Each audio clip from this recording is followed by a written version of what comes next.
All right. Good morning, all. Good morning. Good morning. Thank you for being here. I am Clarissa Rodriguez, Chair of the New York State Workers' Compensation Board, and I now call the 977th meeting of the board to order. Agenda item 1, approval of the April 16th, 2019 meeting minutes. You have all received a copy of the meeting minutes for your review. Are there any questions or need for discussion? Move to accept. Second. Thank you. Thank you. All in favor? Aye. All opposed? I am also a yes. That motion is passed. Thank you. Agenda item 2. Keith Longden of the Office of General Counsel will now present the statistical and informational report for April. Thank you, Chair. In April 2019, the Adjudication Division held 20,349 hearings, resolved 12,848 cases in hearing, and issued 547 reserved decisions. The Administrative Review Division received 1,123 applications, processed 1,386 applications, for an end-of-the-month inventory of cases pending of 2,974 cases, which, to my recollection, is an all-time low for inventory. They're turning around 93% of the applications within 6 months of receipt, and this is really an outstanding job by our Administrative Review Division and our board members to get decisions to appellants as quickly as possible. So congratulations to everyone. And finally, Legal Affairs Division received 214 applications for full board review, processed 225 applications for an end-of-month inventory of 360 cases. And that's the end of the report. There's a recommendation that we would accept that report. Okay. May I have a motion to accept the statistical Motion to and accept. informational report? Thank you. All in favor? Aye. All opposed? I am also a yes. That motion is passed. Thank you. Agenda item 3, licensing applications. Elizabeth Lott of the Office of General Counsel will now present any licensing applications. Thank you. Good morning, Chair Rodriguez, board members, guests, colleagues. You have before you the recommendations from the assigned board panel regarding the licensing applications listed in Part 3 of today's agenda. The board panel recommendations are as follows. In April, there were no renewal applications relating to Section 24A. For Section 53B, Corvell Enterprise Comp, Inc., 3-year renewal. Network Adjusters, Inc., 3-year renewal. In Section 53D, Zurich Services Corp., a 1-year renewal, and Matrix Absence Management, Inc., 3-year renewal. I present these recommendations to the board for your consideration. Okay, are there any questions or need for discussion? May I have a motion to accept the report? Motion to accept. Thank you. A second? Second. Thank you. All in favor? Aye. All opposed? I am also a yes. That motion is passed. Thank you, Elizabeth. Agenda item 4, legal appeals. Keith Longden of the Office of General Counsel will now present the recommendations concerning decisions by the Appellate Division. Thank you, Chair Rodriguez. Since the last board meeting, the Appellate Division 3rd Department has decided 9 cases on appeals from the Workers' Compensation Board. 8 of those were affirmances of the board's decision, and 1 of them was a dismissal. It's a recommendation to the Office of General Counsel that the board adopt the decisions of the Appellate Division 3rd Department as the decisions of the board. May I have a motion? Motion to accept. Second. Second, thank you. All in favor? Aye. All opposed? I am also a yes. That motion is passed. Thank you. Agenda item 5, mandatory full board review. 5A, Federal Express Corporation, case number G1193651. Is there a motion with respect to 5A on the agenda? Yes, Madam Chair, I move that the majority opinion be adopted at the beginning of the full board. Thank you. Is there a second? Second. Okay. Are there any recusals in this matter? Is there any opposition to the motion? Okay, seeing no opposition, all in favor? Aye. All opposed? I am also a yes. That motion is passed. Thank you. 5B, Shanksa USA Civil. case number G1173024. Is there a motion with respect to 5B on the agenda? Yes, Madam Chair, I move that the dissenting opinion be made the opinion of the full board. Is there a second? Second. Are there any recusals in this matter? Is there any opposition to the motion? Yes. Okay. In light of the opposition, I call upon the secretary for a roll call vote. Board Member Hall. No. Board Member Stasko. No. Board Member Crane. Yes. Board Member Ostley. Yes. Board Member Logan. Yes. Board Member Higgins. Yes. Board Member Paprocki. Yes. Board Member Williams. Yes. Vice Chair Foster. Yes. Chair Rodriguez. Yes. That motion is passed 8-2. Thank you. 5C, New Sensor Corp. Case number G1395841. Is there a motion with respect to 5C on the agenda? Yes, Madam Chair, I move that the majority opinion be adopted as the opinion of the full board. Thank you. Is there a second? Second. Are there any recusals in this matter? Is there any opposition to the motion? Okay, seeing no opposition, all in favor? Aye. All opposed? I am also a yes, that motion is passed. Thank you. 5D, Brickworks Construction Incorporated. Case number G1397289. This case is being held over for consideration at a future meeting. 5E. I'm gonna mispronounce this most likely. Chemung, there you go, thank you. Chemung County, case number G0744810. Is there a motion with respect to 5E on the agenda? Yes, Madam Chair, I move that the majority opinion be adopted as the opinion of the full board. Okay, thank you. Is there a second? Second. Okay, are there any recusals in this matter? Is there any opposition to the motion? Okay, seeing no opposition, all in favor? Aye. All opposed? I am also a yes, that motion is passed, thank you. 5F, SMG Food and Beverage LLC. Case number G0597164. Is there a motion with respect to 5F on the agenda? Yes, Madam Chair, I would move that the majority opinion be adopted as the opinion of the full board. Second. Thank you. Are there any recusals in this matter? Is there any opposition to the motion? Yes. Yes, okay. In light of the opposition, I call upon the secretary for a roll call vote. Board Member Higgins. Yes. Board Member Logan. Yes. Board Member Ostley. No. Board Member Stasko. Yes. Board Member Crane. Yes. Board Member Williams. Yes. Board Member Paprocki. No. Board Member Hall. Yes. Vice Chair Foster. Yes. Chair Rodriguez. Yes. That motion is passed 8-2. Thank you. 5G, New York City Board of Elections. Case number G2023229. Is there a motion with respect to 5G on the agenda? Yes, Madam Chair, I would move that the majority opinion be adopted as the opinion of the full board. Second. Okay. Are there any recusals in this matter? Is there any opposition to the motion? Yes. Okay. In light of the opposition, I call upon the secretary for a roll call vote. Board Member Stasko. No. Board Member Higgins. Yes. Board Member Hall. No. Board Member Ostley. Yes. Board Member Logan. Yes. Board Member Crane. Yes. Board Member Paprocki. No. Board Member Williams. Yes. Vice Chair Foster. Yes. Chair Rodriguez. Yes. That motion is passed 7-3. Thank you.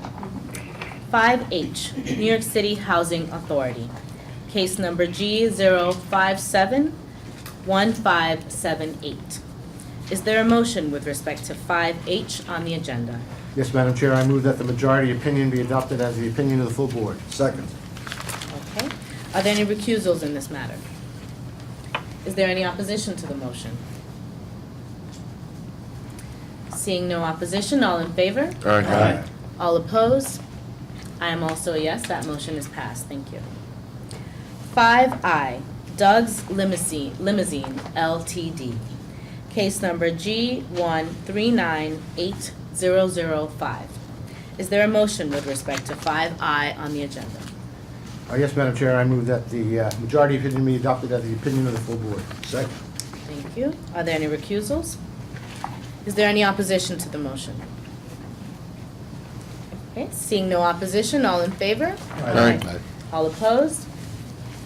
I am also a yes, that motion is passed. Thank you. Agenda item 6, discretionary full board review. J. I'm sorry, is there? Oh, Jay. North J. Gate. I skipped over J. Oh, it's not on here, that's. I got it. I must have deleted it. Okay.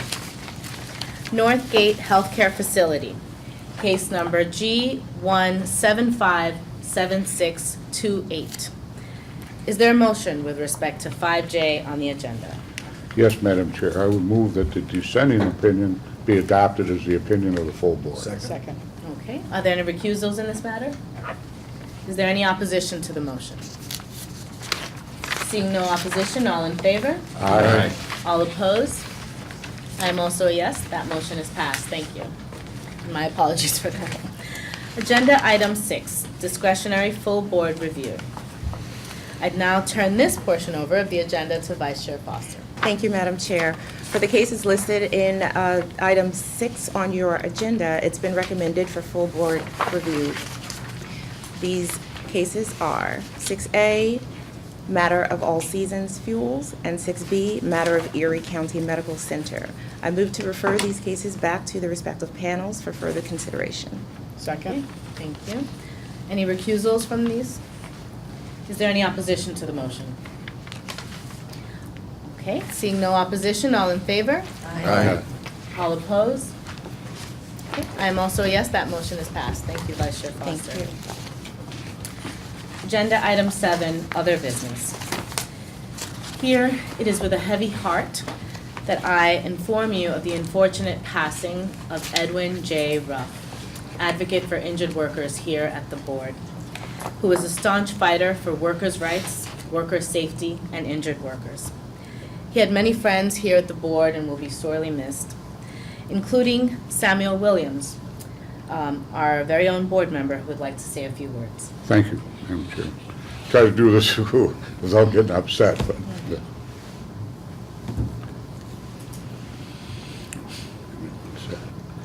I've known Ed Ed was an auto worker. I come out of the auto industry myself. He worked at Bendix here at Green Island.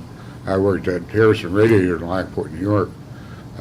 So we kind of got to know each other way back. I hate to divulge how old I am, and I actually first really got to know Ed when he worked for the state vet as a health and safety rep. I was a local union chairman in my local, and Ed used to come in and work with our safety committee, help work with them to develop programs, because up until 1970, you didn't have OSHA and the programs they have in place. Now you had to negotiate those things in your contracts, health and safety rules.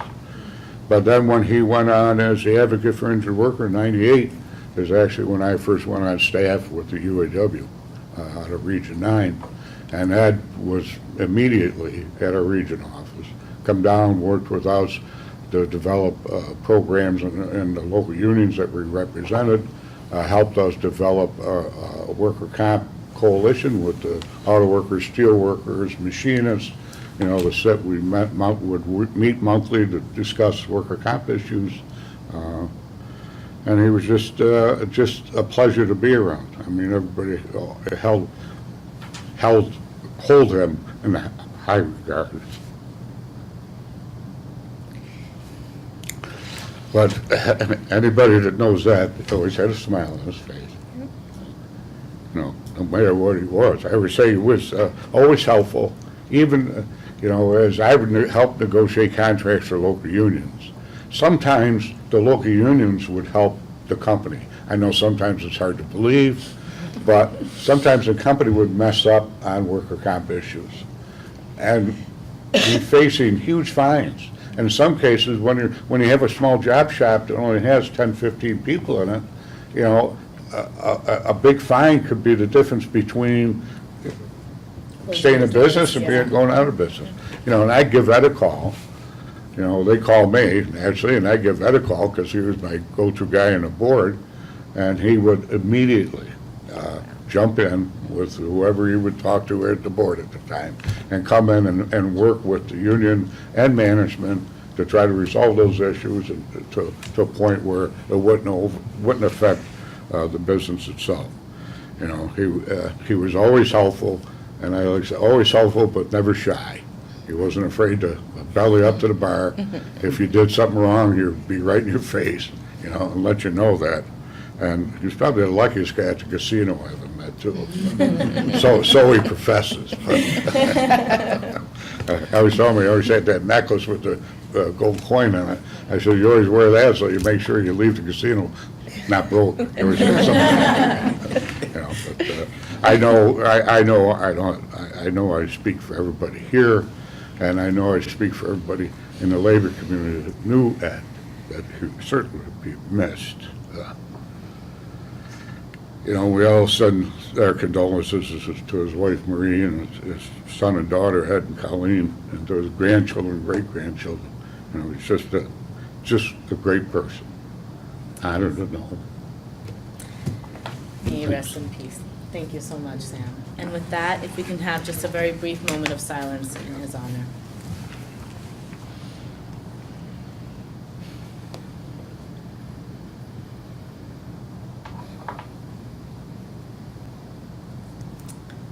Thank you.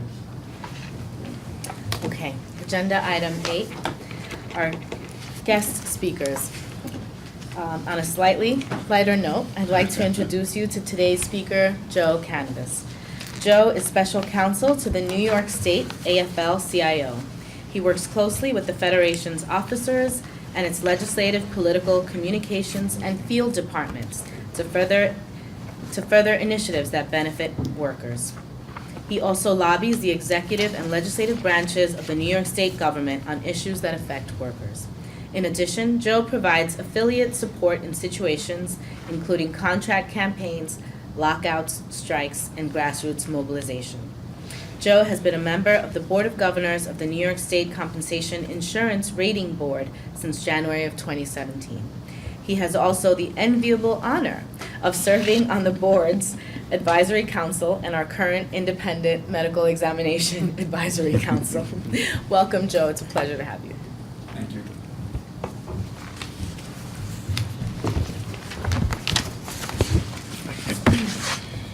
So, thank you, Chair Rodriguez, for the very generous introduction.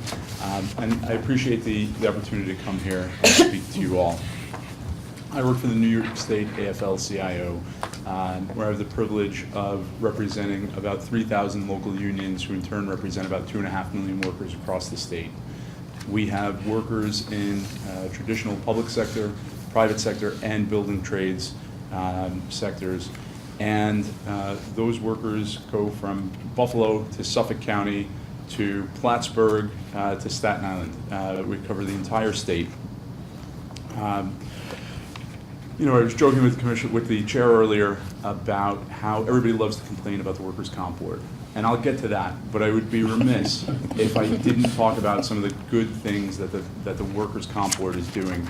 And those things would be impossible without the leadership and the staff. So I want to thank the chair, Vice Chair Foster, the members of the board, and then some of the staff who I get to work with on a regular basis. Your Executive Director, Mary Beth Woods, David Wertheim, Steve Smith, Elaine Solberger, Joe Cavalcanti, and Stephanie Zufali have all been fantastic. And I would like to really make a special thank you to the hundreds of CSEA and PEF members that work here at the board and make sure that injured workers get the benefits and the medical care that they need. Without them, we would be hopeless to effectuate the mission of the board. So, injured workers, from our perspective, should come first. They are at work, they get hurt. No one chooses to be hurt at work. No one wants to suffer an injury or an illness that they need care for that prevent them from earning a living. It is a very difficult position for them to be in. And while they are primary in our concerns, we also are concerned about costs. We represent unionized workers.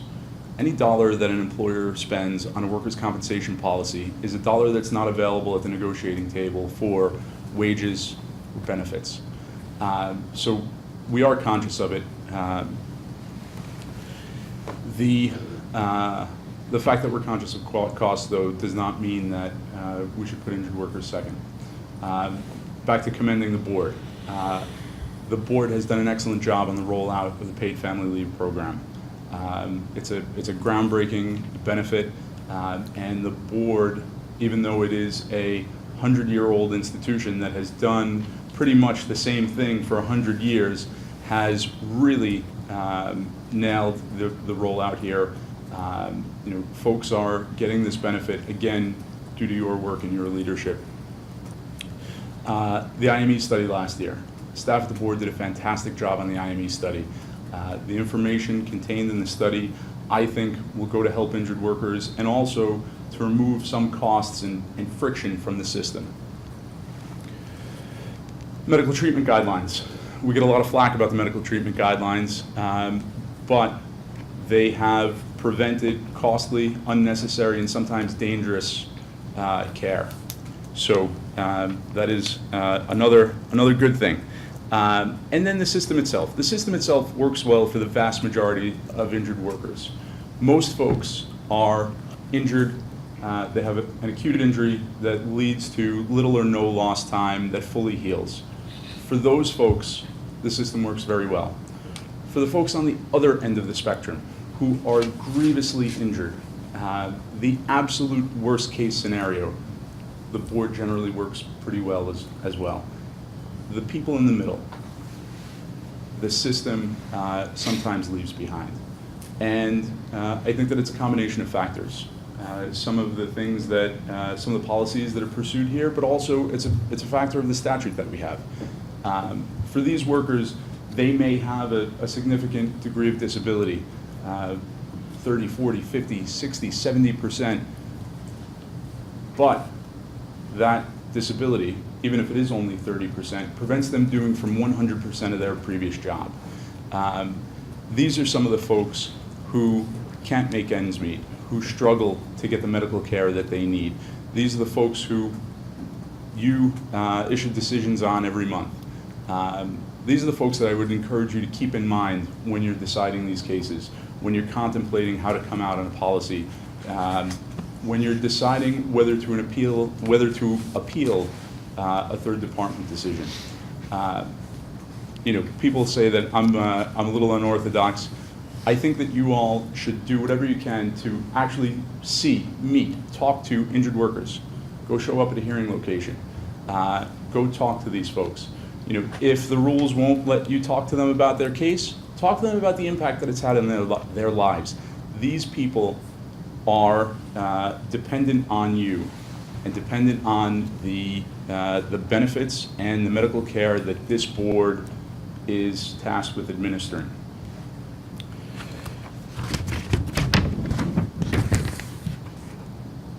So in deciding these cases, I went and looked at the first section of the workers' comp law, and it talks about liberal construction. Please keep that in mind. This is a system that injured workers need to make ends meet and to receive the care that they need to get better if it's possible. The other thing that I'd encourage you to keep in mind is that this is not just a one-sided system where employers have agreed to gratuitously provide these benefits, or that they have been tasked by the state with providing these benefits without something in return. The other side of the coin is that they're not liable in tort. No one can go and sue them, or not no one, but one of their employees can't go and sue them for what's realistically a much larger recovery. They would have to prove negligence. So the no-fault aspect would be removed. But on the benefit side, the benefit or the potential recovery would be exponentially larger. So also, please keep that in mind. Employers get, the benefit of this bargain as well. And from our perspective, the board does an excellent job, the system does an excellent job of protecting employers from tort liability. However, there have been some concerning decisions lately, policy proposals, policies here at the board that it seems is whittling away on the benefits and care side.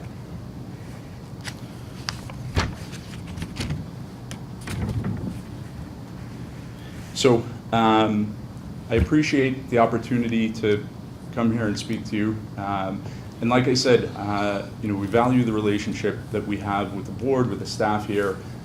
We want to continue to partner with you on making sure that injured workers get the benefits and care that they need. And then also, I just wanted to address, when my principal was here a couple of years ago, there was a question about fraud. We remain willing to work with you on everything else, but especially on fraud. Anyone pretending to be an injured worker who's taking benefits from the system, it's indefensible. But there's also fraud committed by employers and carriers. And I know, or at least I've been told, that that's not necessarily as visible to you all because you don't have jurisdiction to decide those fraud cases. So it's not something that you're considering every month. It's not something that you see, but it's there.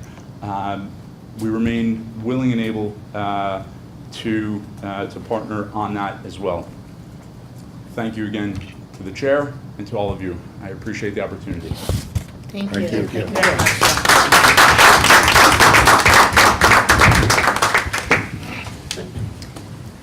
Okay, last order of business, agenda item number 9, adjourning the meeting. May I have a motion to adjourn the meeting? Okay. Second. All right, all in favor? Aye. All opposed? I'm also yes, thank you, meeting adjourned.